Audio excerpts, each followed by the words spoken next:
আজকে আমি ঢাকা 10 আসনের প্রার্থী হিসেবে নমিনেশন ফর্ম কিনলাম এবং আপনারা জানেন যে ঢাকা 10 আসনটি ধানমন্ডি, হাজারীবাগ, নিউ মার্কেট, কলাবাগান এবং কামরাঙ্গীরচরের 55 নম্বর ওয়ার্ড নিয়ে গঠিত একটা আসন।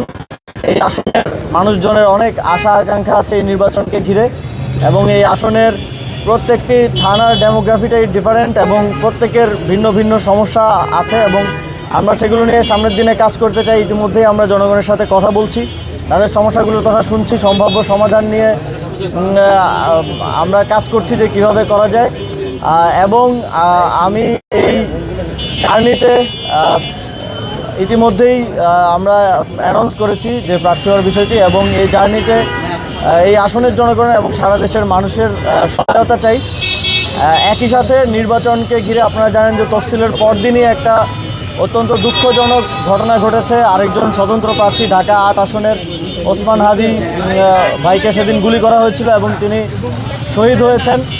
এমন তো পরিস্থিতিতে আমরা মনে করি যে সরকারকে অবশ্যই নির্বাচনকে কেন্দ্র করে লেভেল প্লেয়িং ফিল্ড, প্রার্থীদের নিরাপত্তা, ভোটারদের নিরাপত্তা নিশ্চিত করা প্রয়োজন এবং এই ধরনের ঘটনা যেন আর কোনোভাবেই না ঘটে সেটা নিশ্চিত করা প্রয়োজন।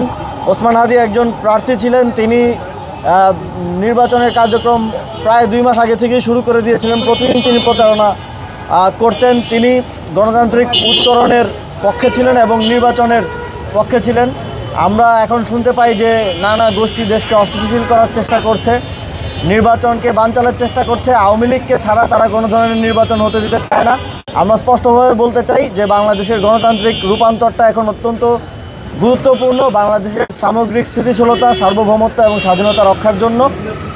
ওসমান হাদির মতো আমরাও এই নির্বাচন যেন সঠিক সময়ে এবং সুষ্ঠু ব্যবস্থাপনার মধ্য দিয়ে স্বচ্ছ এবং নিরপেক্ষতার সাথে অনুষ্ঠিত হয় সেটা কামনা করি এবং সরকার এর জন্য প্রয়োজনীয় সকল ব্যবস্থা নেবে, এটাই আমাদের প্রত্যাশা থাকবে।